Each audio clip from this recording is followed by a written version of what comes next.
Um pouquinho, né? Agora Será? tá gravando. Tá aparecendo aí gravando? Para mim não tá aparecendo vermelhinho, não. Não tá piscando ainda, não. Apareceu. Apareceu? Apareceu, Para mim não professora. tá.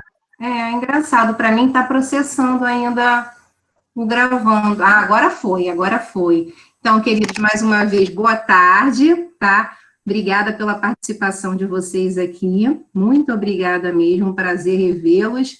E eu vou gravar, a gente vai gravar, né, essa roda, e eu quero pedir a permissão de vocês para fazer essa gravação, para a gente poder depois socializar, né, enfim, as discussões, né, a apresentação do Guilherme. Então, se por acaso alguém for contrário, não concordar, eu peço que se manifeste no chat, tá bom? Vou dar uma olhadinha aqui. Bem, ninguém se manifestou, então a gente vai continuar a nossa roda, né? Eu vou fazer um agradecimento especial aqui ao Guilherme, né? Que, assim, eu tenho muito orgulho, né? Assim como outros alunos também, que a gente acompanha a trajetória, né? E o Guilherme, ele... Estão me ouvindo bem, então, né? O Guilherme, Sim. ele fez parte, ele já faz parte há um tempo do grupo do projeto de extensão, né? Quando a gente começou lá no Instituto de Educação, no Rio de Janeiro. O Guilherme, ele era voluntário, né, Guilherme? Porque o Guilherme já trabalhava nessa escola, que ele vai apresentar o trabalho dele, e a gente fez um trabalho lá com, enfim, no Centro de Memória do Instituto de Educação, Guilherme, depois Luísa também, né? Não, Luísa foi antes, né, Lu? Foi antes. Foi antes, é. Então, assim, tem uma, assim como a Luísa também, Guilherme tem uma trajetória muito bonita. Eu estou falando da Luísa porque a Luísa está presente também, a Luísa vai ser uma das palestrantes também, né, de uma das rodas, e assim como a Luísa, o Guilherme também passou para o mestrado, né, a Luísa faz o mestrado na própria Unirio, no programa mesmo que a gente tem de gestão de documentos e arquivos, no PPG-Arc. E o Guilherme sempre teve muito, eu sempre percebi isso no Guilherme, esse feeling dele para a educação, né? Ele tem esse lado bem aguçado, e o Guilherme entrou para a UERJ, né? Programa não é específico em educação, né, Guilherme? Qual é o nome do programa? Programa de pós-graduação em Educação, Cultura e Comunicação. Isso, educação, então é mais bem abrangente, né? E eu fico muito feliz, porque eu acompanhei a trajetória do Guilherme. Guilherme sempre participou das discussões do grupo de pesquisa, do projeto de extensão, né? Guilherme foi me orientando, e com a monografia dele, né? Claro que com alguns ajustes, ele conseguiu entrar no mestrado da UERJ, né? Ele tem um trabalho muito bonito sobre a escola na qual ele trabalha, e que ele vai falar um pouquinho para a gente agora, né, Guilherme? E aí depois Isso aí. abre para discussão, para reflexões, vocês podem deixar perguntas no chat também, como a gente fez da outra vez, tá? Eu só vou pedir para que vocês coloquem, por favor, os nomes no chat para controle depois dos certificados, tá? Os primeiros certificados nós já estamos providenciando para enviar para vocês por e-mail, não se preocupem, tá bom? Nós vamos enviar. E é porque o que eu tive que fazer? A escola de extensão, ela enviou um formulário para a gente preencher, só que está apenas com o nome do evento, conversando sobre arquivos e educação, mas eu preciso que especifique que é a roda, que foi a roda 1, né, naquela semana, que agora é a roda 2, porque nem todo mundo que participou da roda 1 vai participar da roda 2 de todas as rodas, então preciso que eles especifiquem, né, qual é a roda. Então, por isso que está demorando um pouquinho, mas vai chegar para vocês, tá? Então, eu vou pedir novamente para que vocês coloquem o nome no chat, para que o Marcelo, né, que é o nosso colaborador da extensão, possa anotar para depois fazer a checagem também e enviar, para a gente poder enviar para vocês os certificados, tá bom? Então, por favor, coloquem os nomes. Vou pedir para manter também a câmera e os microfones desligados para facilitar a apresentação do Guilherme, para não sobrecarregar. Tá bom? Então a Luciana está pedindo a gravação da aula 1, da roda 1, outras pessoas também já pediram, e aí, com o apoio do Marcelo, né, que é o apoio operacional, técnico, assim, meu braço direito do projeto, um dos meus braços direitos, o Marcelo está montando um blog, tá? Um blog, e aí a gente está pensando em disponibilizar essas rodas no blog, tá?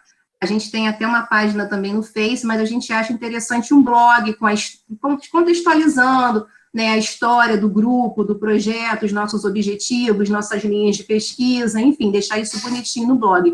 Então, assim que a gente estiver com o blog finalizado, a gente manda para vocês o link direitinho para que vocês possam acessar, né, enfim, e também terem, né, poderem pegar, visualizar as rodas de conversa, tá bom?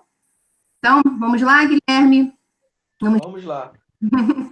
Já posso começar a apresentação, professora? Pode, Para querido. compartilhar? Eu vou desligar aqui a minha câmera e meu microfone, tá bom? Ok.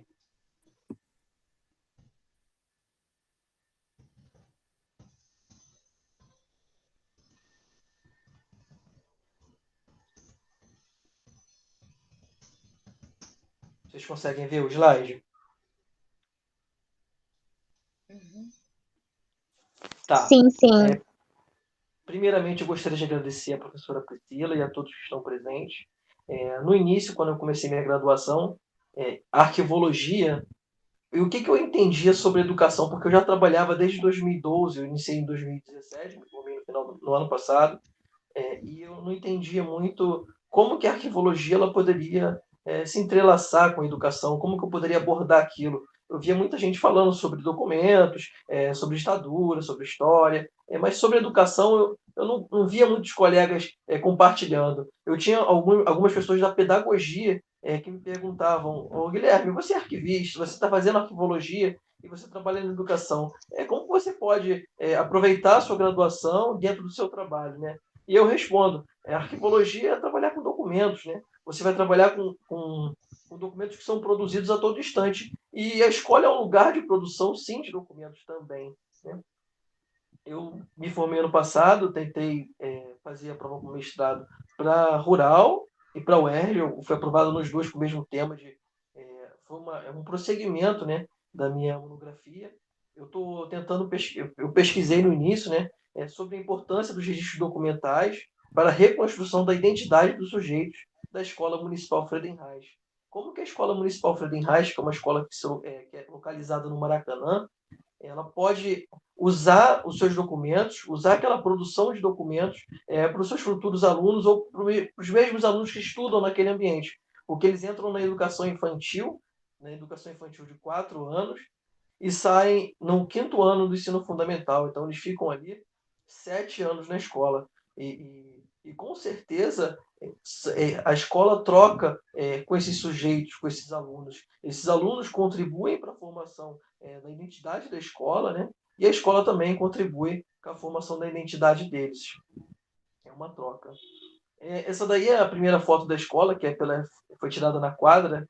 E eu estava conversando até com uma colega da escola, ela falou: Guilherme, você vai colocar essa rede rasgada na foto? Eu falei: eu vou, porque uma escola pública é uma escola que passa por todos os problemas que uma escola pública passa, e além do mais, sofreu essa tentativa de demolição que eu vou falar um pouquinho, vou falar como que essa escola aproveita e pode aproveitar com essa rica documentação que foi produzida naquele momento. A localização dela, ela fica na Avenida Maracanã, número 350, a 50 metros da Estátua do Bellini, que é a entrada principal do Maracanã. Ela fica entre o Maracanã e o Maracanãzinho. É uma escola pequena, ela tem mais ou menos, ela tem 10 salas, tem uma quadra, e atende crianças de educação infantil ao 5º ano. Ela foi inaugurada em 28 de setembro de 1965. A homenagem dela foi ao Arthur Friedenreich, que é um jogador de futebol, que eu vou falar mais para frente. Ela fica no Complexo Esportivo do Maracanã e atende, além dos alunos do Maracanã, né, ela atende alunos da Mangueira, São Cristóvão, Vila Isabel, Rio Comprido, Tijuca, Grajaú. Esse ano, nós temos alunos de São Gonçalo e de Santa Cruz. E eu pergunto aos responsáveis, eu sou secretário escolar, eu trabalho na escola, né? Eu pergunto aos responsáveis por que eles estudam lá. Alguns respondem porque o tio estudou, porque o próprio responsável estudou, ou outros respondem porque acompanharam aquele processo de demolição e querem que a criança também viva a escola e tenha como consequência um bom ensino. ela tem, além das salas de aula, né, ela tem sala de leitura, sala de informática e sala de recursos multifuncionais, que é para que uma professora especializada trabalha com alunos com deficiência. E aqui eu escrevo Friedenreich e suas resistências, porque o próprio patrono da escola ele já era uma resistência na sua época. Né? Ele nasceu em 1892 em São Paulo, nasceu pardo, negro, né? Porque a mãe era baiana, ela era uma ex-escrava, e o pai era um imigrante alemão. O Friedenreich era um jogador de futebol, e ele, mesmo com essa porque branco somente, ou na verdade o negro ele não poderia jogar futebol naquela época. No início do século XX, 1910, por aí, um pouco antes, porque ele já começou adolescente, os brancos, o futebol era restrito a brancos. E Friedenreich, como era negro, ele não conseguia ser aceito. Né? Então ele precisou de negociar muito, ele passava até pó de arroz na cara para tentar enganar as pessoas e entrar como um jogador. E aqui eu falo que o Friedenreich ele conseguiu resistir, né? Mesmo passando por esse problema, ele conseguiu resistir e ser um dos maiores goleadores da seleção brasileira. E está até hoje um dos recordes aí na época dele. Né? A escola, na inauguração da escola, ele foi até a escola tem esse jornal, do Jornal do Brasil. Foi publicado um dia depois da inauguração, né? E aqui está a foto dele com as crianças. E ele vai bastante feliz, né? Porque a escola já foi inaugurada com o nome dele e com homenagem a ele. Inclusive, tem uma lógica, porque é no Maracanã, né? É no complexo do Maracanã. E nada mais justo que uma escola homenageando um jogador de futebol. Aqui eu vou começar a falar sobre a resistência da escola. Em 2007, foi confirmado que o Brasil iria sediar a Copa do Mundo. E em 2009 foi confirmado que também sediaria as Olimpíadas. Nada foi falado com a escola antes de 2009, mas a partir de 2009, uma publicação em um jornal falava que o Estado, né, através da Secretaria Estadual de Turismo, Esporte e Lazer, ela falou que a escola seria demolida e que não haveria previsão de realocação do colégio. Então, os pais, os professores, a comunidade escolar, né, que é composta pelos professores, pelos educadores em geral, que são os funcionários de apoio, pelos pais, pelos alunos, ou pelas próprias pessoas que simpatizam com a escola naquele espaço. Porque o Maracanã é um lugar onde as pessoas fazem exercícios, as pessoas passam bastante naquele local e, de alguma forma, elas se relacionam com a escola. Quando tem uma festa, ajudam, colaboram. Então, criou verdadeiramente uma comunidade escolar. A partir de 2009, então, foi que, com a notícia que a escola seria demolida, que começou a luta pela permanência no Maracanã. E aí eu pergunto, a escola é o centro ou uma periferia? Então, a escola no lugar central, a escola localizada no Maracanã, ela é tratada como uma instituição periférica. Por quê? Porque uma escola ela não valia a pena para o capital, para lucro, ficar num espaço tão valorizado. Aquele espaço ali teria que ser uma quadra, teria que ser um shopping, teria que ser um estacionamento.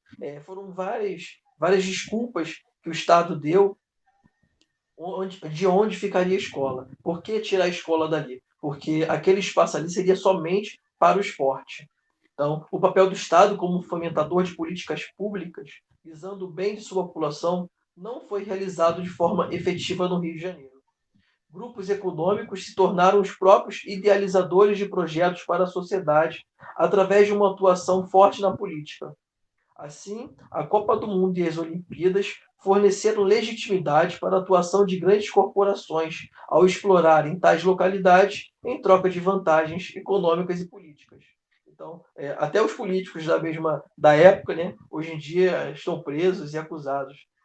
Acusados não, né, já comprovou os crimes que eles cometeram. Essa aqui é uma reportagem que o Eduardo Paes disse que era uma besteirada demagógica, uma escola, aquela movimentação toda feita pela escola. Ele falava que era simplesmente você retirar a escola dali e colocar em outro lugar. Então, aquele prédio, aquele lugar, a história construída naquele espaço, para ele não valia nada. Era tudo uma besteirada demagógica. E do lado é uma arte do Daniel, que ele coloca as obras do Maracanã e uma criança lá com a sua escola demolida, né? A sua escola destruída.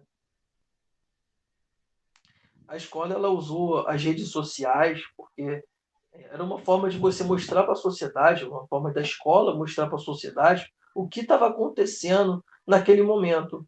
Por que aquela obra do Maracanã não era benéfica para a escola? A escola ela tinha uma boa nota no IDEB, a escola ela tinha um bom índice de aprovações, os alunos eles não tinham índice de abandono escolares.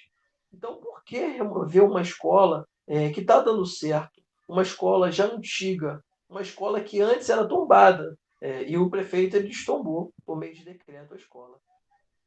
E aqui a gente mostra as crianças, elas colocavam na foto de capa, né, compartilhavam vídeos no YouTube, pedindo para as pessoas favorecerem, apoiarem a escola pelo que ela estava passando. Então, por exemplo, essa aqui é a Raquel, aqui do lado, ela fala assim, a Gilson Pires, na época, a Gilson Pires era um vereador, e ela pedia para todos os vereadores, as crianças elas faziam vídeos mandando para os vereadores nas redes sociais, publicando, e perguntava, você é a favor da demolição da escola, ou você é a favor da minha escola, ou você quer demolir minha escola? Por quê? Porque isso teria que ser votado na Câmara.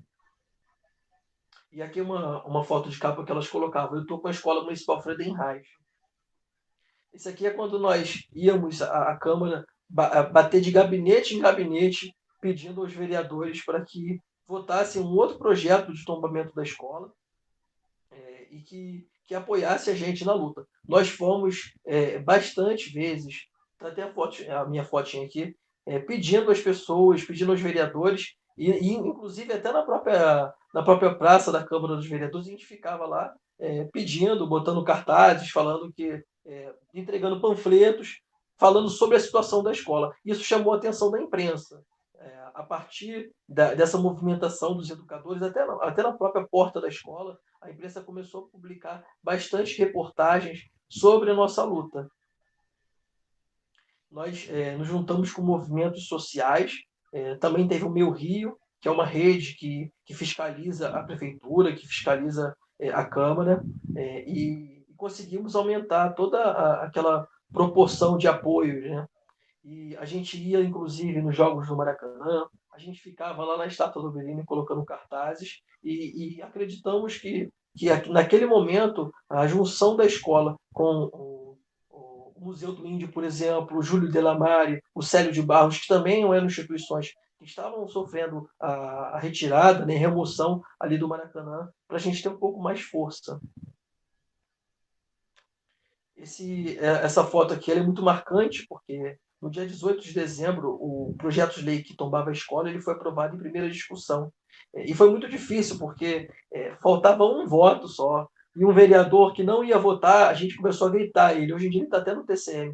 A gente começou a gritar pedindo para que ele votasse. Vota, vota, pressionando o vereador. E aí ele foi e votou. Ele votou apoiando a gente na época, ele era do governo. E então, para isso, representou uma derrota. E aí foram pessoas chorando, pessoas se abraçando. Inclusive o pessoal do Museu do Índio, da Aldeia Maracanã, estava apoiando a gente. Vocês podem até ver aqui na imagem. E agora, já depois de 5 anos, não, 4 anos de luta, o Cabral ele estava também sendo pressionado pelos movimentos de junho, né? Aquela dos 20 centavos. Ele foi muito pressionado e ele anunciou no Twitter que a Escola Municipal Friedenreich não seria mais demolida. Foi uma vitória, porque a escola ela não aceitava sair do seu lugar de origem, né? Não tinha como a gente ser transferido, porque a proposta deles, inicialmente, era que nós fôssemos transferidos para a Quinta da Boa Vista, que era um outro lugar, com outra coordenadoria de educação, com outra política, com outro público, porque a nossa escola atendia, na época, mais de 30 crianças com deficiência, e a localidade para eles era muito ruim, então não contemplava a comunidade escolar. E aí depois, já com a desistência do Estado, né, foi aprovada a lei que tombava a escola já no final de 2013, um ano depois da votação da primeira discussão.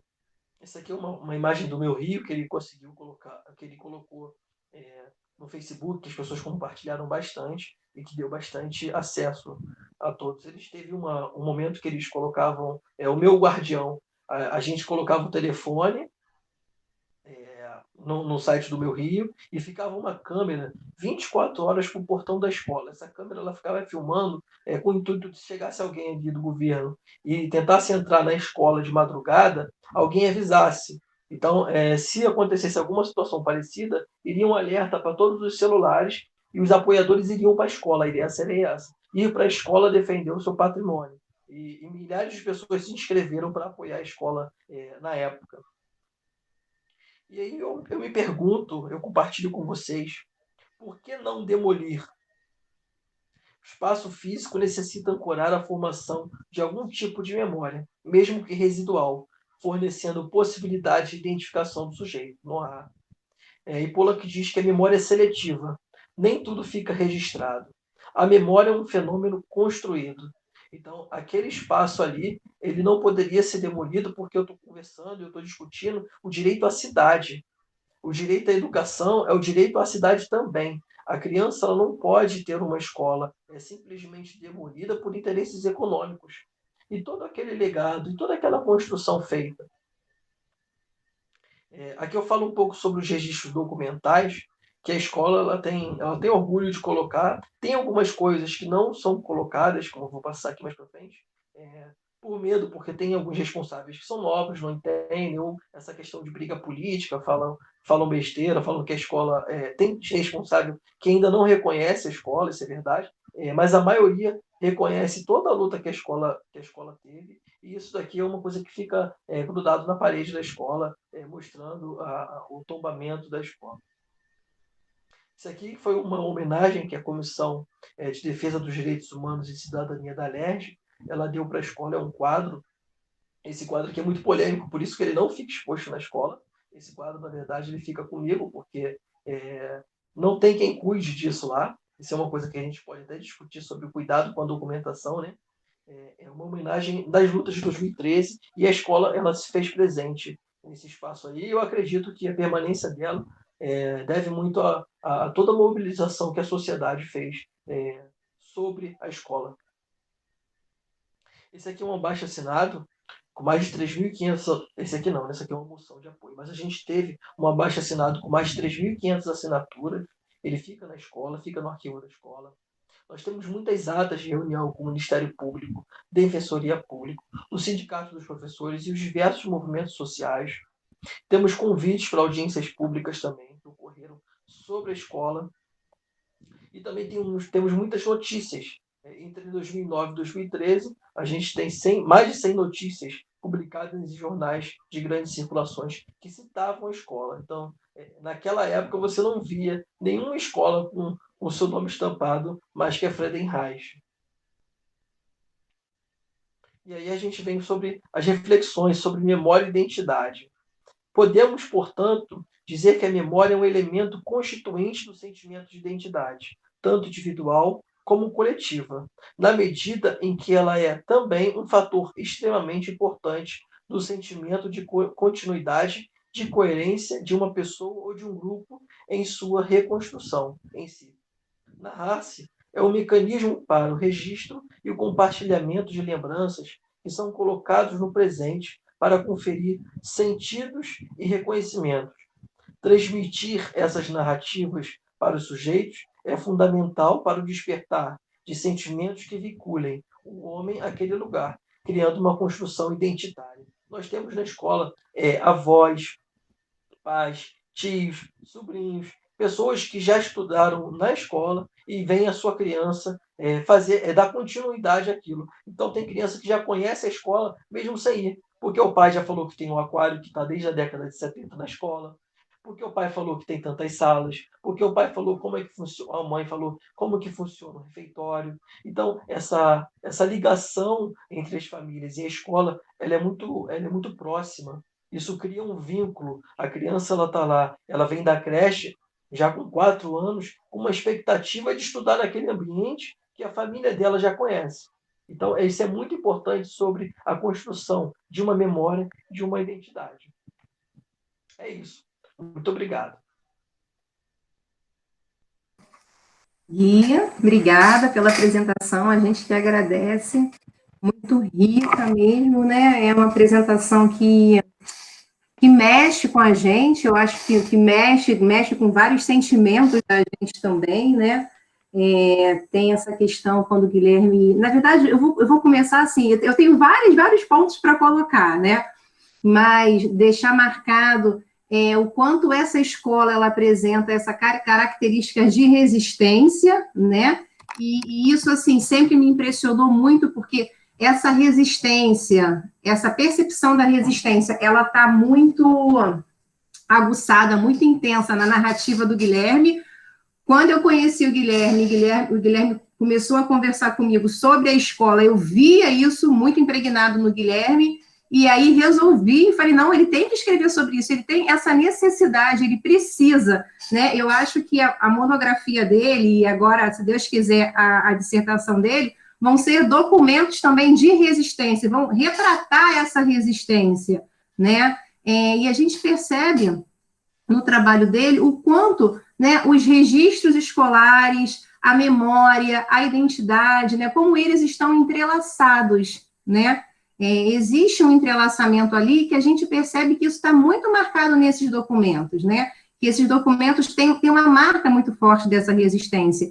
E aí, lendo sobre identidade, porque foi algo que eu trabalhei também na minha tese de doutorado, tem um autor que é da educação, o Goodson, que ele fala muito sobre identidade, ele trabalha currículo também, enfim, e ele fala sobre identidade. Ele diz que... Vocês estão me ouvindo? Sim? Ele diz que a identidade, ela é constituída por um duplo processo, né? Um processo que se dá numa esfera social, numa esfera macro, e que aí está relacionada a transformações políticas, econômicas, né? Coisas maiores, né? Mais amplas, mas ela também se manifesta na esfera, né? No aspecto pessoal, quando ela está relacionada às experiências de vida desses sujeitos. Mas essa experiência, mas essa identidade social, né, que se manifesta numa esfera maior, ela tem impactos na identidade pessoal desses sujeitos. E a gente percebe isso quando você traz, por exemplo, que você diz que a escola está num lugar que eles quiseram tirar por interesses políticos, né, por transformações, por mudanças econômicas e tal, enfim, e que isso impacta diretamente a identidade pessoal, a experiência de vida desses sujeitos que estão na escola, né? Não só os alunos, mas quando eu falo sujeitos, eu estou falando de diretor, enfim, adjunto, estou falando do próprio secretário, como é o caso do Guilherme, estou falando dos professores, estou falando dos alunos, dos pais desses alunos, estou falando da comunidade, de todo o entorno também, que é impactado por isso, né? E aí eu fui colocando assim, fui escrevendo, anotando algumas observações para a gente poder discutir. Quando a gente fala de memória e identidade, aí você traz a citação, acho que é do Nurra, falando o quanto essa memória, ela apresenta um sentimento de continuidade. Eu acho que isso fica muito claro quando a gente vê, por exemplo, um pai, né, falando da escola para o seu filho, e aí depois ele vai falar dessa escola para o neto dele. A gente vê uma geração aí, né? Então, a memória, ela tem, sim, essa continuidade, né? Uma continuidade também que é afetiva, que tem a ver também com a memória afetiva. Então, não é só eu tirar a escola de um espaço e colocar em outro. Como assim? E as relações que foram constituídas naquele espaço, a memória afetiva daquele espaço, as relações com o entorno, com a comunidade, o que eu faço com essas relações? Elas não serão as mesmas num outro espaço, não é verdade? Então, é muito difícil você querer pegar uma escola e dizer que vai ser a mesma coisa, né? Que vai continuar sendo a mesma coisa, colocando essa escola em outro lugar. É óbvio que não vai ser dessa forma, né? E, bem, vocês querem fazer perguntas ou eu posso ir falando um pouquinho, depois eu abro para as perguntas, tá? Vou fazer isso aqui. Outra coisa que eu achei também interessante foi quando o Gui falou assim, destombaram a escola por interesse. Gente, aí eu fiquei pensando assim, qual é o significado, então, de um tombamento, né? Porque quando a gente tomba, quando algo é tombado, não é porque tem um reconhecimento, um valor histórico, cultural e social do patrimônio, né? Então, gente vê que as coisas que tem por trás disso tudo, né? O quanto o interesse, enfim, voltado para o capital, para o lucro, né? O quanto essas coisas acabam sendo manipuladas e atingidas, algo que sempre foi, né? Algo que foi tombado, né? E aí, de repente, é destombado, enfim, para que pudesse ser construído naquele local né, coisas relacionadas às Olimpíadas, à Copa do Mundo, né? Isso realmente é muito estranho, é muito complicado. Mas eu queria também chamar a atenção quando o Guilherme falou da história do Friedenreich. Se a gente perceber, né, Guilherme, a própria história do Friedenreich é uma história de resistência, né? Porque ele resistiu, né? Ele resistiu para poder entrar no futebol, né? Lutou para que pudesse entrar. Parece que tem algo ali, né? Uma aura dele ali também naquele local, algo ali naquele local, fazendo com que as pessoas também se mobilizem, porque ele tinha esse espírito, né, de resistência, né? Parece que tem algo ali, sim. E aí você vê que as pessoas também que estão naquela escola, elas se movimentam por conta desse espírito de resistência. Então, assim, é interessante, né? A gente até pode achar que não tem nada a ver, mas quando você para e apresenta a história dele, você fala, gente, ele já tinha uma história de resistência, e aí você percebe que a história dele é carregada de resistência. A escola leva o nome dele e é uma escola que é marcada pela resistência. É interessante a gente também perceber isso, né? E falar também, eu acho interessante, importante, né, sobre quando a gente fala da resistência, eu já tinha falado sobre isso na outra apresentação, a gente está falando dessa prática de resistência, a gente está falando de uma cultura escolar dessa instituição, né? Eles são movidos, eles têm um espírito de resistência muito grande. Então, é uma prática, assim, é uma cultura escolar, porque nem toda escola tem esse tipo de cultura, certo? As escolas apresentam diversos tipos de cultura, né? E essa é uma delas, é uma marca, né? Então, voltando, a cultura escolar, ela é condicionada por dois fatores, o tempo e o espaço. E a gente tem vários tipos de culturas, né? Escolares em variados espaços, em variados tempos, né? E a gente percebe que essa prática, por exemplo, da resistência, é uma prática que se mantém, né, Guilherme? Em alguns momentos mais acentuados, em outros talvez não, nem tanto, mas é uma prática que se mantém, essa cultura da resistência. E eu acho assim, a gente pensar que a memória, né, o que é memória, né? Bem rapidamente, a memória ela é fruto de construções sociais, construções políticas, construções econômicas, religiosas também, né, de diferentes frentes, aí, de diferentes ordens. Então, é uma briga, é uma disputa. O que vai ficar para a memória? E foi uma briga que aconteceu aí nessa escola, uma disputa. Você tem lá o Estado porque está querendo aquele espaço para construir coisas voltadas para a Copa e para as Olimpíadas, mas, por outro lado, você tem os sujeitos da escola brigando pela memória dessa escola, pela continuidade dessa escola. Então, isso faz a gente perceber, e aí tem um pouco a ver com a próxima roda, que vai ser da doutoranda, da Kelly, que é doutoranda da educação, para a gente pensar um pouco sobre o que é memória, né? Para a gente pensar que nem sempre o que está escrito é a fonte oficial, é a verdade, né? Enfim, eu acho que isso traz uma discussão, faz um link também para a gente pensar um pouco essa construção da memória, né? E pensar que a memória é sempre fruto de briga, de disputa, né? O que eu tenho para ser... Isso a gente pode trazer para o documento, né? Por que eu tenho esse documento para servir de herança, né? Por que eu tenho esse documento e não outro, né? Com certeza teve uma briga ali, teve uma disputa para que aquele permanecesse e não outro, né? Por isso que a gente fala das memórias subterrâneas, né? Aquelas que são invisibilizadas, né? E das memórias oficiais, né? Aquelas que são aclamadas e que estão aí nos calendários, né? Enfim, mas era essa observação que eu queria fazer. Eu vou abrir agora para perguntas, tá? Porque eu acho que é um tema que, nossa, dá para a gente discutir muito, porque tem vários entrelaçamentos, mas eu vou abrir para perguntas, para reflexões, tá? Para a gente poder uma roda de conversa. Eu tenho dois comentários aqui que que é Deixa eu um da olhar aqui, você já Luciana. está olhando? Ah, então tá, eu vou olhar aqui também. Tem dois comentários aqui, que é um da Luciana e um da Marcela. Eu vou falar um primeiro da Luciana. É que ela Tá. falou que acompanhou o processo de proposta da demolição e a resistência para se manter de pé. Conheço alguns responsáveis de alunos que têm seus filhos que estudam lá.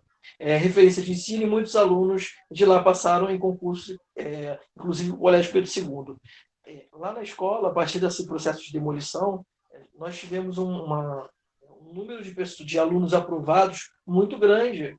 Assim, a partir de 2009, a escola ela começou a se sair melhor no IDEB. Então, se eu não me engano, a partir de 2012 ou 2011, a escola já estava entre as 10 primeiras escolas do município do Rio. Hoje, a escola é a segunda melhor do município do Rio, e a nota do IDEB dela, inclusive, está maior que todas as escolas federais. A Colégio de Aplicação, Pedro II, a nota dela no quinto ano é uma nota maior ainda do que essas escolas, e ela se manteve, né? Porque geralmente tem escolas que sobem e descem. Não, a Friedenreich, ela continua com uma nota muito boa. E é interessante que, a partir do processo de demolição, as notas da escola ela começou a subir. E os alunos, nós tivemos bastantes alunos aprovados pelo segundo. Ano passado, se eu não me engano, de uma turma de 33, eu acho que foram 14 ou 15 que foram aprovados. Mas é claro que não é a proposta da escola, de ser um preparatório, né? As crianças têm outras funções, elas à tarde estudam de manhã, ao contrário, né? Elas vão para um colégio preparatório, mas ficou assim uma cultura dos pais se prepararem bastante para concurso. A Marcela colocou que ela registrou que foi moradora e acompanhou muito a resistência, tanto do Museu do Índio, o Célio de Barros, e muitas pessoas que acompanharam o processo de demolição da escola, que lutaram ao nosso favor, elas ainda frequentam a escola, seja um dia de festa ou um dia de exposições. Elas vão à escola e têm esse orgulho de voltar lá, pisar naquele chão e falar assim: essa escola é fruto de resistência. E a professora ela falou também sobre o espírito de resistência que a escola acaba construindo, né? A escola, os responsáveis, os funcionários, eles são muito políticos. Temos essa característica, né? Então, eleição para representante de turma minha nossa, tem campanha, são sempre mais de duas crianças que estão disputando. Conselho Escola-Comunidade, então, Conselho Escola-Comunidade lá tem um representante de segmento funcionário, tem um representante, eu sou o representante do segmento funcionário, tem o segmento professor, pais, que são os responsáveis, e tem também o segmento dos alunos. Então, em época de eleição do Conselho Escola-Comunidade, é uma disputa lá. Tem campanha, tem cartazes, tem rodas de conversa para eles falarem a proposta deles, e eles adoram. E também o Grêmio, que também são várias crianças, né? É uma maravilha. É isso. Então, a Deuseni também, né, colocou aqui, a memória afetiva é importantíssima na vida da grande maioria. Tenho sentido isso ao resgatar colegas que vivenciaram o cotidiano de uma escola há mais de 40 anos. Eu acho que é isso, eu acho que quando a gente fala de memória, a gente não pode esquecer que a memória, ela está impregnada de afeto, né? A memória é algo que te afeta, né? Tanto te afeta que você guarda, que você seleciona, não é isso? Porque é um processo de seleção. A gente seleciona algumas coisas, guarda, descarta outras, né? E quando tem essa relação afetiva, a gente seleciona e aquilo fica mesmo guardado, né? Nos afeta de alguma forma que fica na nossa memória, né? Então é muito importante esses vínculos que vão sendo construídos, né? Não só com os sujeitos da escola, mas com a comunidade, porque mesmo a comunidade estando fora, ela acaba participando por meio das festas, né? Das festividades da escola, e esses vínculos eles vão sendo fortalecidos, né? Exatamente. É o que a Marcela até coloca aqui, que não é só o direito à memória, é o direito à dignidade. E eu, hoje em dia, na dissertação, eu começo a discutir sobre isso, o direito à dignidade, à cidade, à educação. Se fosse uma escola de elite, uma escola que você paga milhares de reais na mensalidade, será que haveria esse interesse de demolir a escola, ou foi porque é uma escola pública? A quem ela atende? Eu coloco esse debate justamente para traçar o que é periferia, esse conceito de periferia não voltado somente ao lugar no espaço geográfico. Não é só isso, não é só a geografia, onde ela está localizada. Não, ela está localizada em um lugar central, mas ela não foi bem-vinda. não foi bem vista não pela comunidade, e sim por esses atores políticos e econômicos que não queriam ela naquele espaço. É isso, é porque não gera lucro, né? Então, se não gera lucro, ela é colocada na periferia, né? Embora seja central na vida dos sujeitos, né? Mas ela acaba sendo colocada à margem, infelizmente, como acontece com tanto, não só com a escola, mas com tantas outras instituições, né? Que é uma pena. Cadê? Pergunta para a pesquisa. Como você observa o uso da sua pesquisa na escola? A Marcela está perguntando, isto é pelos docentes e pedagógico? Foi isso? Pode falar, Marcela. Marcela, abre o microfone. Adoro conversar com você. Hoje eu estou assim, não estou me sentindo bem, mas não é Covid, não.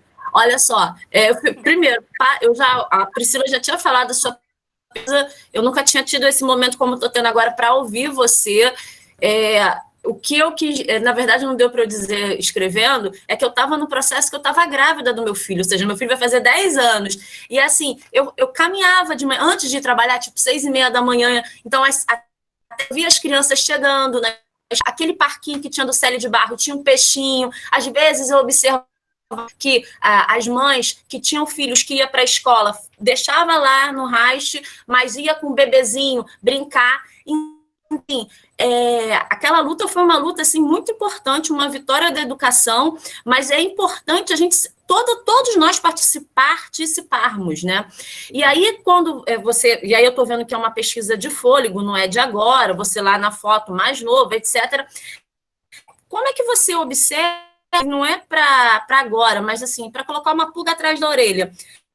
Como é que você observa que esse material que você está produzindo, ele pode ser apropriado pelas professoras ou pelo pedagógico, no sentido que aí eu vou deixar para minha farinha também, porque eu fico entre arquivologia e museologia, como é que você pensa que esse material que você está produzindo para pesquisa pode ser utilizado até pensando no museu escolar? Porque no museu escolar a gente não precisa dele fixo. Você pode pensar num acervo tanto de arquivos como museu escolar.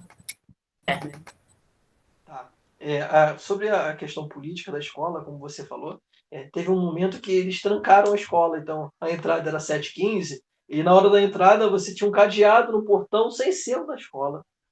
E como que as crianças vão para a aula? E eu lembro que nesse dia eu cheguei para trabalhar, os alunos, os responsáveis fecharam a Avenida Maracanã.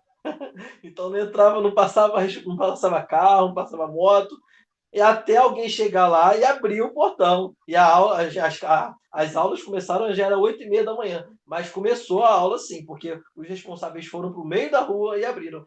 Tem 2 anos isso que não tinha um professor, o professor se aposentou e não houve reposição. Depois de um dia, quando os responsáveis, a direção se reuniu com os responsáveis, ficaram sabendo, os responsáveis foram à Secretaria de Educação e depois a notícia saiu no Globo. Então, rapidamente eles se articularam e rapidamente apareceu um professor para dar aula na escola, porque os responsáveis souberam buscar isso. E sobre a pesquisa, a minha intenção é justamente sistematizar o que aconteceu, porque se eu ficar só na memória de uma pessoa contando aquilo, vai chegar uma hora que aquela pessoa passa um outro concurso, se aposenta, morre, acontece alguma coisa. Eu não posso deixar tudo que foi construído na mão de alguém, ou na mão de só em memórias que são flutuantes, que pode esquecer. Mas se eu deixar aquilo ali sistematizado em algum lugar, eu tenho certeza que outras pessoas vão aproveitar. Tem uma colega da antropologia que estava fazendo uma pesquisa lá na escola, de doutorado, mas ela estava fazendo motivada pelo processo que ela viu. Na época, ela estava na graduação, em 2010, 2011. E minha monografia está ajudando a ela a se colocar nos lugares, e minha pesquisa está discutindo com ela, mesmo sendo da antropologia e outra educação. Então, sistematizar isso é muito importante. Então, eu acho que é isso, é sistematizar, deixando isso, né, registrado, para que outras pessoas possam fazer uso desse documento, dessa fonte de referência do Guilherme, porque, como ele falou, a gente tem outros registros também orais, né, a narrativa e tal, mas essas pessoas não vão ficar para sempre. Então, sistematizar, registrar essas informações, isso é muito importante. E aí também, o trabalho do Guilherme, ele segue uma linha também que a gente fala um pouco, Marcela, a gente não, ele que vai falar, né, ele que vai escrever, não só algumas ideias, na direção de pensar também a importância, você fala do museu escolar, eu falo do arquivo, mas que eu acho que tem o mesmo objetivo, né, de como esses sujeitos da escola podem aproveitar esses registros, né, essas informações, para trabalhar também, por exemplo, com uma educação com o patrimônio, entendeu? Então, eu acho que, nesse sentido, é muito importante a gente pensar também na função desse arquivo escolar, né? O quanto ele pode contribuir para esses processos de formação também desses alunos, né? Desses alunos e para ajudar os professores também no processo de ensino, né? Ser um instrumento também potencial, uma ferramenta, né, para o processo de ensino, não só de ensino, mas também de aprendizagem, né? Eu acho que nesse sentido eu acho que o seu trabalho está caminhando também nesse sentido, né, Gui? Exatamente, eu também estou tentando pensar como resgatar aqueles alunos que passaram pelo processo, como eles estão e o que isso significou para eles, além dos alunos já matriculados na escola, se eles têm a consciência que eles são fruto de um processo de resistência, que eles estão ali porque pessoas que já estudaram naquele espaço lutaram por aquele direito, né? Isso.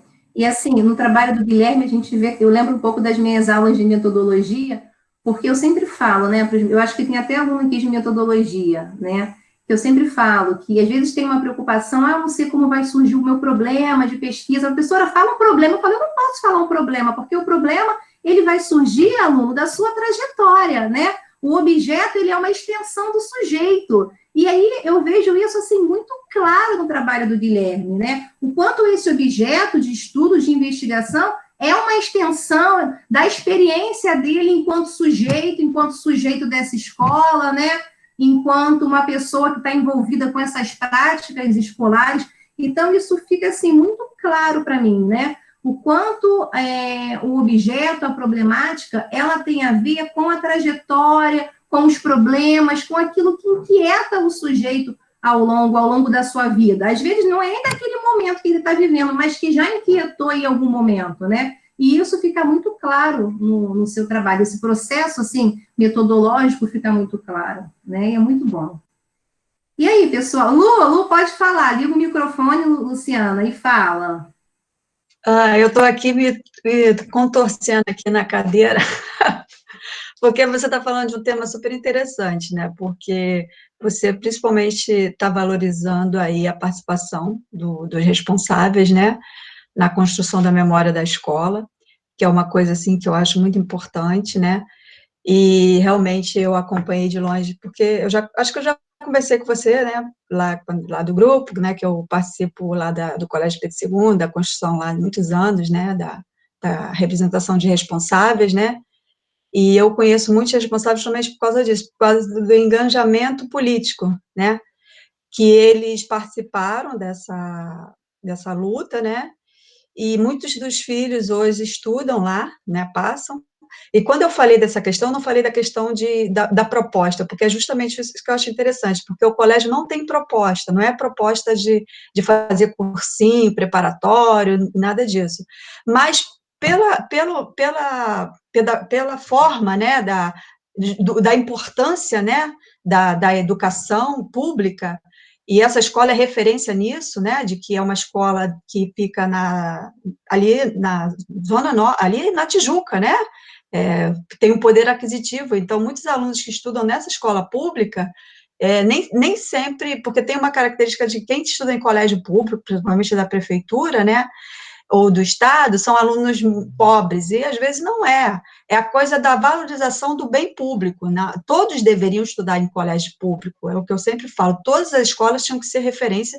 Meu filho teve sorte, né, eu digo sorte, abençoado, que ele entrou por sorteio no Colégio Pedro II, e depois disso, porque eu me lembro quando ele estudava lá que eu tive que trabalhar, botei ele na creche, eu achava desesperador ter que pagar mensalidade de escola, ter que pagar por tudo que se imprimia, por livro e tudo mais, e eu dizia que meu filho, quando fosse para o primeiro ano, ele ia estudar em colégio público, porque a minha vida inteira eu estudei em colégio público, universidade pública, eu achava um absurdo ter que pagar. E aí, quando meu filho foi para o Colégio Pedro II, que ele se deparou com um colégio elitista, né, e eu falava, gente, isso aqui é um colégio público, E eu achava interessante que muitos pais falavam assim, não, se meu filho não for bem, eu vou colocar ele no colégio público. Eu falei, ué, mas aqui é público, entendeu? Aqui é um colégio público. Então, eles tinham uma visão de que o público é uma escola da prefeitura do estado, e não é. E essa escola, que eu não sei falar o nome, que é complicado, que eu sempre falo... Friedenreich. Friedenreich, ele traz esse olhar de que está dentro ali da Tijuca, né? É uma ameaça, né, para aquelas escolas que cobram um dinheirão, né, de mensalidades. É uma escola que traz uma proposta, de fato, do que é a escola pública, né? E essa luta trouxe à tona isso, né, a importância. E eu fico muito feliz com o seu trabalho, entendeu? Realmente está me dando várias ideias aqui, entendeu? E feliz de estar assistindo, parabéns aí pela qualidade, é isso mesmo, é a valorização, a participação dos responsáveis, a valorização da escola, e tem que sim divulgar bastante e mostrar que o bem público ele tem que ser preservado, a memória, a luta de todos. Então, eu acho que é mais ou menos isso aí, tá bom? Obrigada. Senão eu falo muito. Exatamente, Luciano. E se você quiser pesquisar sobre isso ou algo parecido, tem muita pesquisa para isso, hein? Caramba. É verdade, muito mesmo. Obrigada.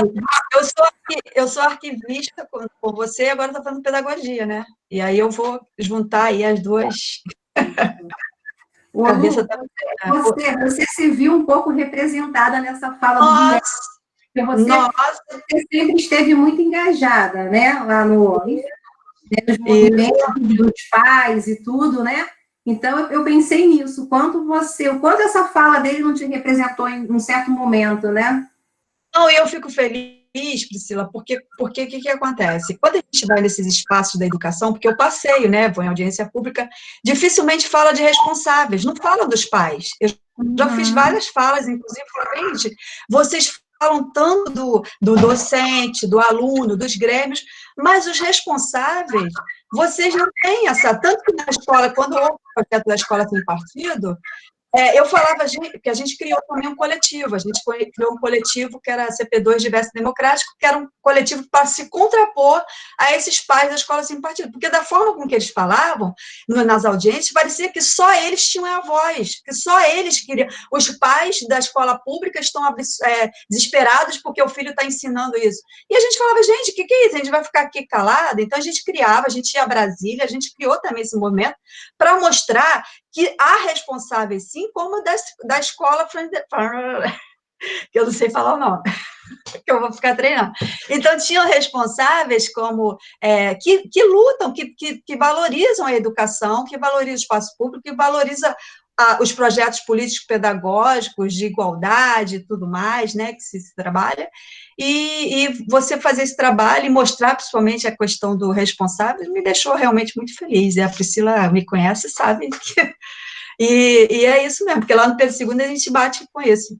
Inclusive no próprio Conselho Superior, que a gente lutou para que tivesse cadeira de representação de responsáveis. O Brasília está querendo acabar com a representação de responsáveis, a própria reitoria, vários projetos, a gente fala, não, o responsável, porque eles se dizem representados no aluno. Eu falei, não, mas o responsável também é parte dessa comunidade escolar, entendeu? O responsável também, ele caminha junto com o aluno, entendeu? Então, eu acho que tem realmente uma certa resistência por parte até de pessoas enganjadas na questão da educação, de não falar inclusive o Tarcísio Mota, que quando fez uma homenagem lá para dar na Câmara, ele entregou título para, como é que se fala? Homenagem para as pessoas que se destacaram na educação, né? Acho que o mandato dele fez isso. Aí homenageou todo mundo, né? Chamaram o sindicato. Aí eu falei para a assessora, vem cá, e vocês esqueceram dos responsáveis? Logo vocês esqueceram de homenagear os coletivos de responsáveis? Porque ele que foi uma das pessoas que incentivou, porque ele era lá do Pedro II, e ele foi conselheiro junto comigo, a gente foi conselheiro junto, ele sabia, ele sempre soube, eu falei, gente, vocês esqueceram, Luciana, me perdoe e tal, então ele reconhece, e vários outros, então, os responsáveis, eles têm papel fundamental na questão da construção da escola. E agora, estudando, a gente vê isso também. Muitas escolas, que eu estou nesse projeto aí da UFRJ, da UFRJ com a Unirio, da professora Nailda Libânia, que é a sua escola tem história, esse projeto, e a gente trabalha muito isso, a construção em volta a importância da escola para a comunidade em torno, entendeu? Como é que a história daquela escola constrói o cotidiano de tudo que tem em torno da escola. É isso, gente. Exatamente, Obrigada. Luciana. Os responsáveis, eles foram os primeiros a entender que a política ela era feita fora dos muros da escola. Então, se eles não saíssem de dentro da escola, a escola seria assim demolida. Então, eles foram os primeiros a procurarem os movimentos sociais, a procurarem sair dali da escola. A discussão teria que sair para além da escola, né, para conseguirem ficar naquele espaço. Teve uma audiência pública que foram 2 ônibus cheios, não, foram 3 ônibus, que foram de responsáveis e alunos para defender a escola na audiência pública. Então, eu lembro que eu fui também, o Regis Fischner estava lá dizendo que não teria negociação, e hoje em dia ele está preso, né? A Marcela falou um negócio, é verdade, a gente tem que parar com esse negócio de falar pais, né? Mães, a gente, tanto que agora a gente fala mães, pais e responsáveis, porque a gente fala o tempo todo pais, mas não é. Mães, principalmente as mães, são responsáveis aí da participação. E agora uma pergunta, você acha, Guilherme, que isso pode ter acontecido também por conta da escola estar localizada na Zona Norte, ali, que os pais têm um certo poder aquisitivo um pouco melhor, e também uma questão também de, como é que se fala? Por exemplo, muitos pais que estão com seus filhos estudando ali, eles não são... são pais que têm um certo engajamento político e têm uma certa... Fugiu agora... intelectualmente, né, um pouco mais informados, né, do que os responsáveis. Por exemplo, se isso acontecesse numa escola lá digamos, da Baixada Fluminense, você acha que teria a mesma repercussão que teve aí nessa escola da Tijuca? Então, Luciana, esse processo ele partiu de uma mãe que só tinha o ensino fundamental.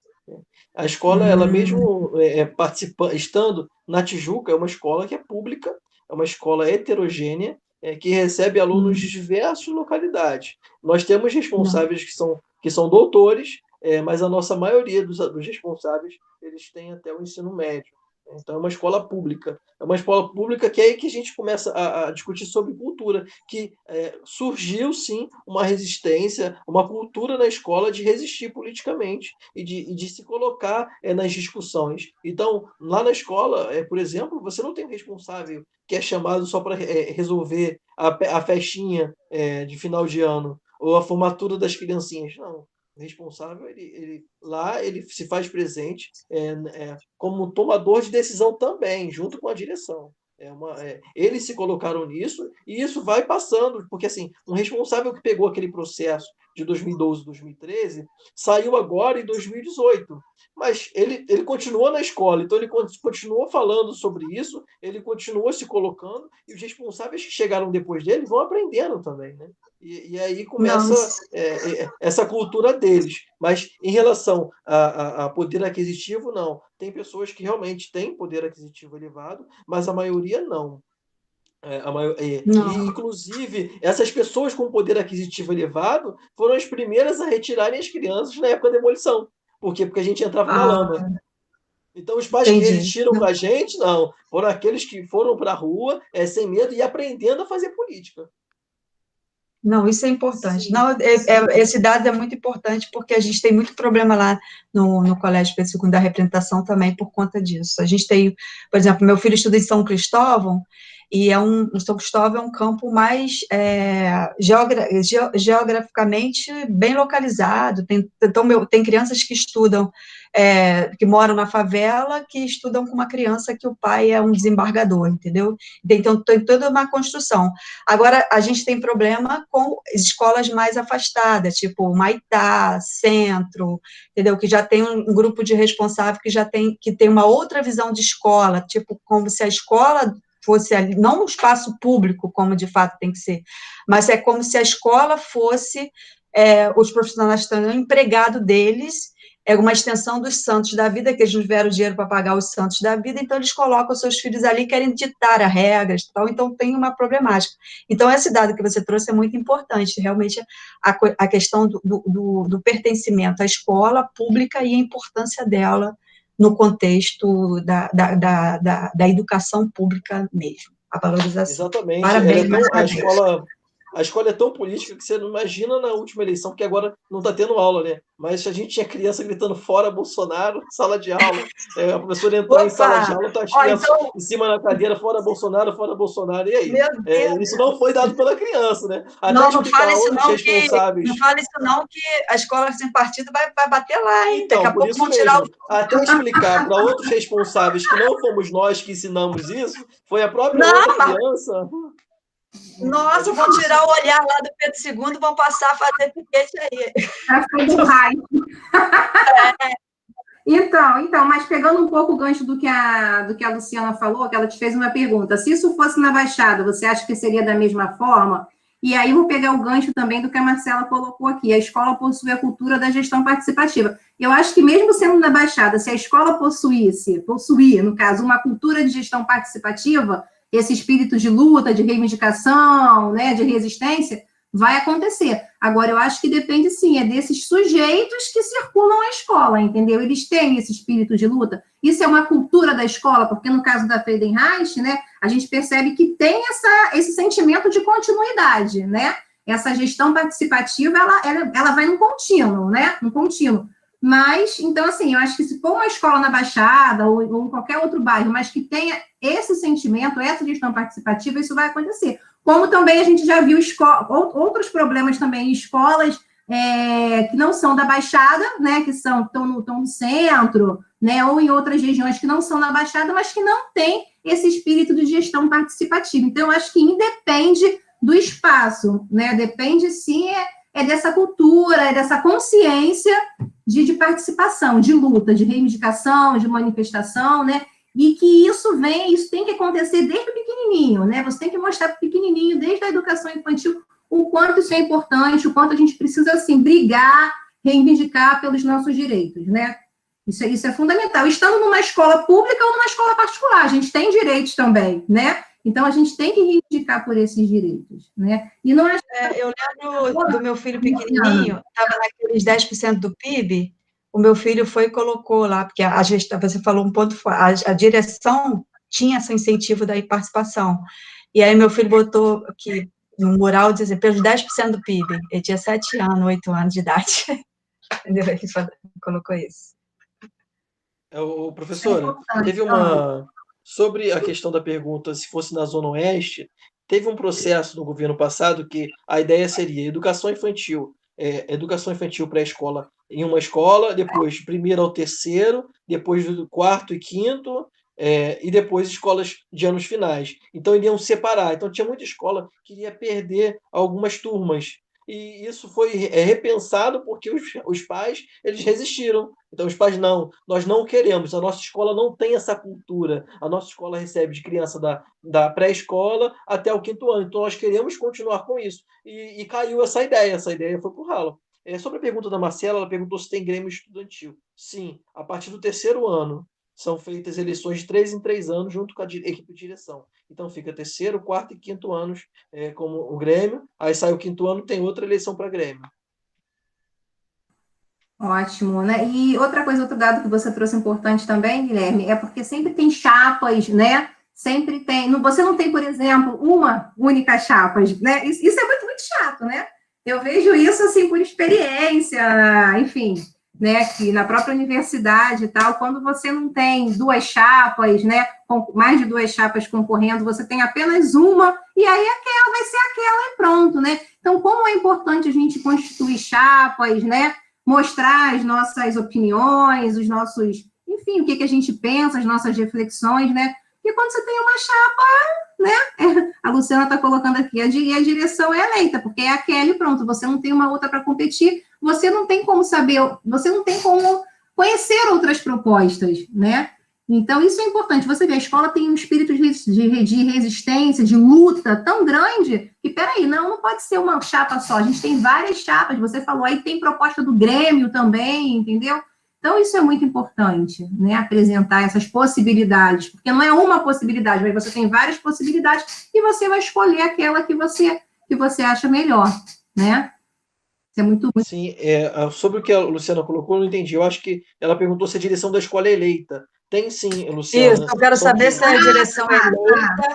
Porque normalmente, porque numa prefeitura, eu acho que quando você tem uma eleição que é eleita, uma direção que é eleita, ela além de valorizar a participação, ela também valoriza também o resgate da memória. E esse trabalho que o Guilherme deve estar fazendo deve ser importante também pelo olhar também da direção, porque a Priscila tocou no ponto que eu falei, e a Marcela também. Né? Mas eu a acho gestão que é eleita, não é? Eu acho que a direção é eleita, não é? Exatamente. A escola, ela tem... Todas as escolas da prefeitura, são mais de 1.500 escolas.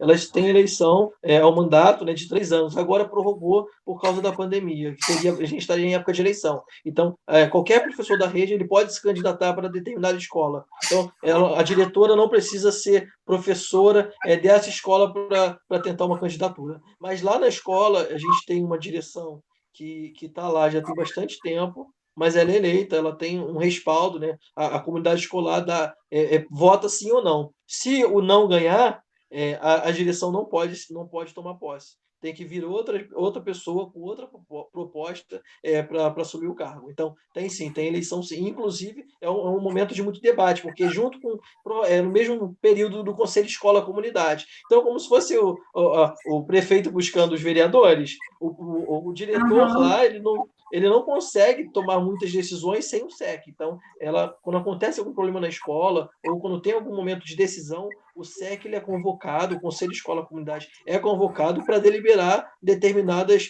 ações da escola, porque aí a escola está respaldada, não foi uma decisão monocrática. Sim, sim. Então, você quer dizer que os pais também eles têm direito a voto nessa escola, é isso? Sim, sim. Os pais, eles têm... Cada turma tem 2 representantes. Esses representantes eles se reúnem e somam informações, né? E colocam para representantes do Conselho Escola-Comunidade, que são 2 votos, e eles também votam. São 2 votos de professor, um voto de funcionário e um voto de aluno.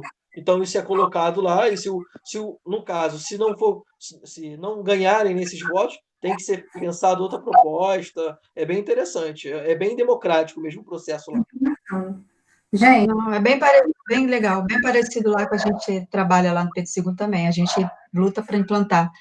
E é importante isso, porque com esse olhar que é possível fazer o trabalho também de resgate da memória, porque eu acho que esse caso não ia contar a história como a Priscila falou, né? Não tem, você falou, senão a história seria contada da forma, né, Isso, Lu. A gente vai falar um pouquinho sobre isso na próxima roda, que é uma aluna, até orientanda da Anailda, né? Eu sei aqui. Orientadora. E ela vai fazer um trabalho justamente buscando entender a história da escola, mas aí ela vai, no decorrer dessa trajetória dela, ela vai se deparar com algumas informações que não são é bem verdadeiras, entendeu? É um trabalho bem bacana da Kelly, e a gente vai poder discutir um pouco o conceito de fonte, discutir que não tem verdade, sim verdades, né? A gente tem um texto muito bom, que é do Vicentini, chamado A Teia do Fato, né? A Lu foi minha aluna do mestrado, a Lu vai lembrar disso. E aí, a teia do fato, o que é uma teia? Pensa numa teia de aranha. Uma teia, ela tem vários caminhos, né? São várias possibilidades. A aranha está lá no meio, ela pode, pegar vários caminhos, não é isso? Assim também é a construção da história. Tem vários caminhos, várias possibilidades, né? Várias versões para contar a minha história. E aí o autor se apropria da teia do fato, né? É uma teia para contar um fato, né? Que pode, na verdade, ter vários caminhos, né? Muito bacana esse trabalho dele, quem puder depois ler, do Vicentini, e dá para a gente ter uma ideia, assim, ele vai contando, né, como é que foi o processo dele e tal, e aí ele é um historiador, e de repente ele se depara com uma história que, quando ele vai realmente aos documentos, quando ele vai entender, ele percebe que ali está contada uma outra história, e que teria uma outra possibilidade para aquela história. Bem interessante. Só para a É gente... isso que eu falo do Pedro II, eu sempre falo isso, porque tem o centro de memória, lá no Dom, que conta, às vezes, história que não conta o protagonismo de muitos alunos que resistiram na ditadura militar, porque, na verdade, a escola, às vezes, passa muito, não conta sobre isso. É uma importância que se tem essa escola de resistência até hoje, e aí a gente fala isso. Mas é a teia do fato que você falou? Isso, a teia do fato. Mas eu vou falar, a teia do fato. Tá. Vicentinho, o nome dele. E Não, olha assim. a gente tem que estar sempre atento, porque muitas narrativas são silenciadas, né? Muitos documentos são silenciados, né? Entender os porquês disso. Então, a gente tem que... Né, quem é arquivista... A importância do arquivista a importância do arquivista na escola, lá, na construção da memória da escola. Então, assim, eu estou muito feliz, porque a gente falou de vários assuntos hoje, então, assim, eu acho que ficou claro o quanto é possível a gente entrelaçar arquivos e educação, vários assuntos, vários temas emergem, né, desse diálogo entre arquivo e educação. Olha quantas coisas nós já falamos aqui hoje, não é verdade? Então, eu tô muito feliz por isso, sabe? Eu tô, assim, me sinto bem realizada, porque não é fácil, vocês, quem está já mais tempo na universidade sabe o quanto eu venho lutando por isso, quem me acompanha já há muito tempo, Guilherme, Luísa, né? Luísa até acho que mais um pouco, e sabe o quanto eu tenho lutado para, enfim, para um reconhecimento, assim, desses diálogos, né? O quanto o arquivo é um lugar também de atuação do arquivista, o quanto nós podemos contribuir, né, para a memória da escola, para os processos de ensino e aprendizagem também das escolas, né? Então, assim, é um trabalho de formiguinha, mas é um trabalho que a gente está vendo, graças a Deus, êxito, assim, tá? Eu acho que está tomando agora, ganhando mais formas, né? A gente tem um grupo de pesquisa, a gente tem um projeto de extensão já há algum tempo, que vem aí persistindo, resistindo também, né, Guilherme? E, enfim, eu estou muito feliz, sabe? Estou vendo alunos, assim, é uma felicidade muito grande para mim, poder ver alunos no mestrado, né, que foram meus alunos, foram meus orientandos, estudando temas relacionados, né, a arquivo e educação. Então, Gui, mais uma vez eu quero te parabenizar por esse trabalho lindo, porque é um trabalho que toca a gente, é um trabalho sensível, sabe? Enfim, que remete o leitor a várias reflexões, sabe? Reflexões sobre arquivo, sobre escola, sobre cotidiano escolar, sobre democracia, sobre gestão participativa, né? Enfim, eu acho que nos remete a vários assuntos. Então, obrigada por essa oportunidade. Eu acho que não tem mais perguntas. Deixa eu ver o que o Manuel escreveu aqui. Manuel, gostaria de mais uma vez parabenizar o Guilherme pelo excelente trabalho, comentar descaso pelo patrimônio público, não só a escola, como o Museu Nacional, e também, mais recente, o Hospital de Bom Sucesso. É verdade, Manuel. Como décadas de descaso ou interesse público atrapalha a sociedade e a comunidade. É isso mesmo, Manuel. Desinteresse, né? E, por outro lado, tem um interesse por outras coisas que estão por trás, né? Como a gente viu no caso do Guilherme. Um desinteresse pela escola porque tinha um interesse por trás, né? Desse desinteresse. Deu para vocês me entenderem? Mas é isso, né? Tinha um interesse por trás, a escola foi destombada, né? Um interesse de demolição, um desinteresse, porque por trás tinha um interesse político, um interesse econômico, um interesse do lucro, como a gente tem visto aí, né, em vários aspectos, não só em relação à educação, mas em relação à saúde, né, a banalização da vida que a gente tem assistido aí, né? Mas mais alguma pergunta? Eu acho que não. Não, só queria falar, Priscila, para você contar comigo para essa luta, tá? Porque eu sou arquivista e também é uma educação também, a gente aí... Muito obrigada, eu sei que você também é uma louca por arquivos e educação, assim como eu, por esses diálogos. Te agradeço, tá? Gente, muito obrigada pela participação de vocês. O Marcelo, ou então Marcela, por favor, façam um print aí da gente. A Mas Vânia está falando. Abrir a câmera.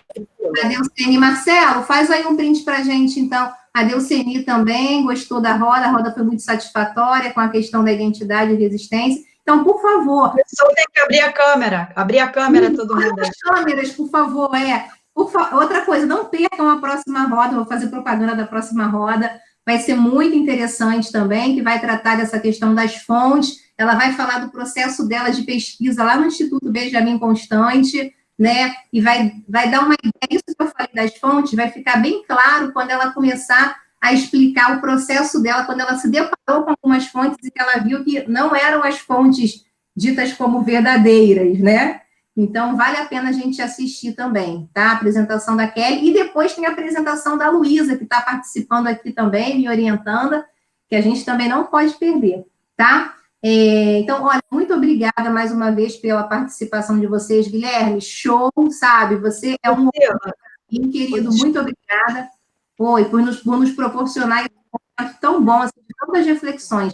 Quem quer falar? Luciana? Não, eu só queria falar que, infelizmente, eu não pude assistir a outra que passou, por isso que eu estava querendo muito assistir para dar continuidade nesse... A gente está fazendo um blog do projeto de extensão e do curso, e aí a gente vai disponibilizar, assim que o blog estiver finalizado, a gente vai disponibilizar o link, né, para que vocês possam acessar, enfim, pegar esse material, tá? O Marcelo está me ajudando nisso. Marcelo, o nosso voluntário, cadê você, Marcelo? Não tô te vendo aqui. É o nosso voluntário, não é bolsista, é voluntário, colaborador, lembrei o nome do projeto de extensão, uma pessoa que tem me ajudado muito, né, porque realizar um evento desse, mesmo sendo um evento de pequeno porte, demanda trabalho, não é algo, Marcelo de Jesus, é algo que demanda, assim, um certo trabalho, e Marcelo é um parceiro, enfim, ele que abriu os formulários para mim, verifica as inscrições, eu pego o link, mando para ele manda para vocês, então, a gente só consegue alguma coisa assim, trabalhando em parceria, o coletivo, é muito importante esse espírito de coletividade, porque sozinho a gente não consegue nada, não é verdade? Então, obrigada mais uma vez pela participação de vocês, está passando o batom, Luciana? Passa o batom aí, e vamos fazer um print, um beijo para vocês, um criado, tá? Vamos fazer um print ainda. Cadê? Pode fazer, Marcelo, vai. Pede para abrir isso. Foi?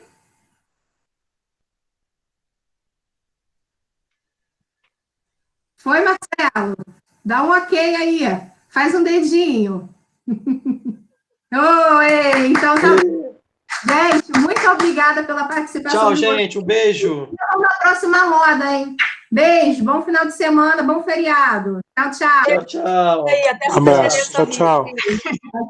Tchau, tchau. Obrigada. Cadê? Obrigado, hein, professora. Um beijo em todos aí. Isso, querida. Beijo pros filhos. Beijo grande, beijo, obrigada. Tchau, tchau.